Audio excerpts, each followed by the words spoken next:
योगी जी, अपने पूरे उत्तर प्रदेश की पुलिस लगा लो, जितने मन में आए मुकदमे लिख लो, जितनी चाहे लाठियां चलवा लो, जेल भेजना चाहते हो जेल भेजो, लेकिन तुम्हारी बंदर घुड़कियों से मैं डरने वाला नहीं हूं। तुमने 12 मुकदमे लिखवाए, 1200 मुकदमे लिखवा लो, 1700 थानों में मुकदमे लिखवा लो। तुम्हारी मानसिकता का स्तर और तुम्हारी सरकार का स्तर माफियाओं से भी ज्यादा गिरा हुआ है नीचे। सामने से वार करिए ना योगी जी, सामने से लड़िए ना। ये बच्चों के तरीके आप अपनाते हैं, इन पुलिस वालों को भेज दो, उन पुलिस वालों को भेज दो, ऐसे डरने वाले कोई और होंगे। संजय सिंह को इन चीजों का फर्क नहीं पड़ता। और मैं तुमसे कह रहा हूं योगी जी, जिस दिन बोलोगे अकेले आऊंगा तुम्हारे कालिदास मार्ग के मकान में। उत्तर प्रदेश में ब्राह्मणों की हत्याएं हो रही हैं, अत्याचार और अन्याय उनके साथ हो रहा है। दलितों की हत्याएं, पिछड़ों की हत्याएं हो रही हैं, उनके साथ अन्याय और अत्याचार हो रहा है। यही बात मैंने कही।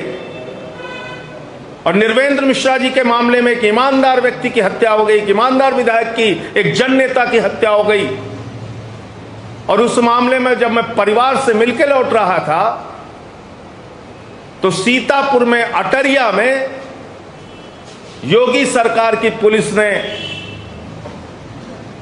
पहले तो मेरे गाड़ी के अंदर एक इंस्पेक्टर बिठा दिया, उसके बाद गाड़ियों का काफिला, पुलिस वाले आगे पीछे, यानी उत्तर प्रदेश की जनता मर रही है, बेटियों के साथ बलात्कार की घटनाएं हो रही हैं, हत्या की घटनाएं हो रही हैं, लूट की घटनाएं हो रही हैं, उसको रोकने के लिए पुलिस नहीं है। संजय सिंह के आगे पीछे बंदी बना के पुलिस वाले चल रहे थे। और मुझे अटरिया में लाके गेस्ट हाउस में बगैर बताए एक राज्यसभा सांसद को लाके उस गेस्ट हाउस के अंदर रोक दिया गया। और वहां पे नागेंद्र प्रताप सिंह एक एसपी रूरल था, जो एडिशनल एसपी रैंक का अधिकारी था, वो उससे मिला तो मुझसे नमस्कार करके कहता है, संजय सिंह जी मेरा नाम नागेंद्र प्रताप सिंह है, मैं एडिशनल एसपी हूं और बाय द वे मैं भी ठाकुर हूं। ये टोन था उसके बात करने का। और उसके बाद एक कमरे में बिठा दिया गया, डिटेन किया गया इलीगल तरीके से। चलो यहां तक बात समझ में आती है, लेकिन मेरा सवाल यह है कि किस कारण से मुझे डिटेन किया गया, किस कारण से मुझे वहां रोका गया। मेरे घर पे पुलिस भेज दी गई, मेरी पत्नी के फोन नंबर पे पुलिस वाले ने फोन किया, शराब पी के दरोगा घर पहुंच गया, उसने कहा संजय सिंह जी कहां है, बुलाइए।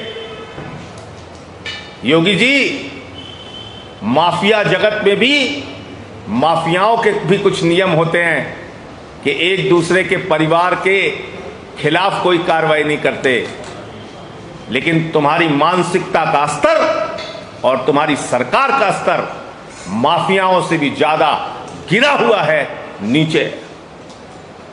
और मैं आज तुमको फिर कह रहा हूं योगी जी, अपने पूरे उत्तर प्रदेश की पुलिस लगा लो, जितने मन में आए मुकदमे लिख लो, जितनी चाहे लाठियां चलवा लो, जेल भेजना चाहते हो जेल भेजो, लेकिन तुम्हारी बंदर घुड़कियों से मैं डरने वाला नहीं हूं। तुमने 12 मुकदमे लिखवाए, 1200 मुकदमे लिखवा लो, 1700 थानों में मुकदमे लिखवा लो। सामने से वार करिए ना योगी जी, सामने से लड़िए ना। ये बच्चों के तरीके आप अपनाते हैं, इन पुलिस वालों को भेज दो, उन पुलिस वालों को भेज दो, ऐसे डरने वाले कोई और होंगे। संजय सिंह को इन चीजों का फर्क नहीं पड़ता। और मैं तुमसे कह रहा हूं योगी जी, जिस दिन बोलोगे अकेले आऊंगा तुम्हारे कालिदास मार्ग के मकान में, 2 आदमी लेके नहीं आऊंगा, और ना मैं सुरक्षा घेरा लेके चलता हूं, न बंदूक हथियार लेके चलता हूं, न कोई माफिया हूं, न चोर हूं, न उचक्का हूं, लेकिन तुम्हारे असली चेहरे को, तुम्हारे सरकार के असली चेहरे को बेनकाब करता रहा हूं, बेनकाब करता रहूंगा। मैं आज इस प्रेस कॉन्फ्रेंस के माध्यम से ऐलान करता हूं योगी जी, जिस दिन कहोगे 2 आदमी के साथ नहीं, अकेले कालिदास मार्ग आऊंगा, अकेले, 2 नहीं, हिंदुस्तान नहीं दुनिया के जिस कोने में रहूंगा जितना समय आने में लगेगा उतने समय में तुम्हारे कालिदास मार्ग के आवास पे आऊंगा। और तुम पुलिस के घेरे में चलते हो, मैं कोई सुरक्षा का घेरा लेके नहीं चलता। तुम हथियारों के घेरे में चलते हो, मैं कोई हथियार लेके नहीं चलता योगी जी। और तुमसे डरता नहीं, तुम्हारी सरकार से डरता नहीं।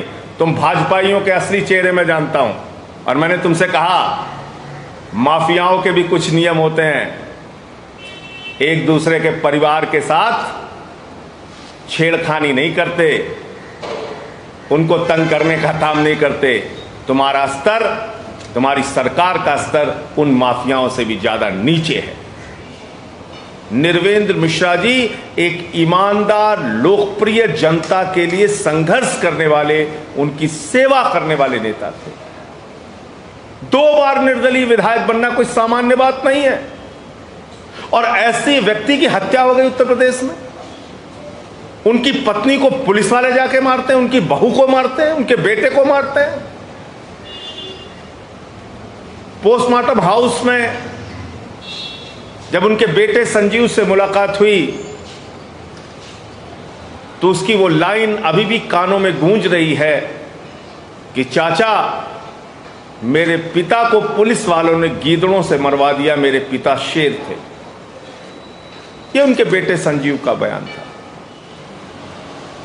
और मामला ये था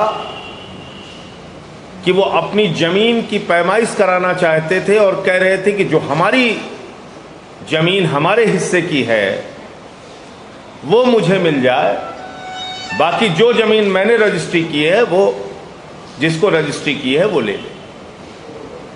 और इस बात को लेके उनके बेटे से जब कल मुलाकात हुई, उन्होंने बताया कि लाठियों से, डंडों से पीट के हमारे पिता को मार दिया गया, हत्या हो गई। बेटा पिता को लेके भागा, गांव वालों ने अपराधियों को पकड़ लिया, अपराधियों को पकड़ के विधायक जी के घर लेके आए। और बजाय इसके कि सीओ वहां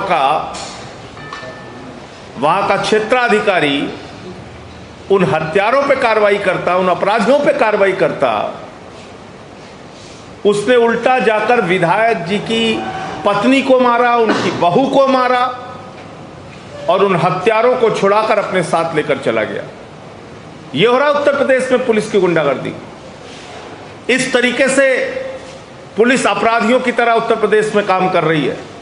उत्तर प्रदेश में अपराधों का मुद्दा और योगी सरकार की तानाशाही और तुगलकी का फरमानों का मुद्दा पार्लियामेंट के अंदर उठाऊंगा। मुझे इतनी बात कहनी थी।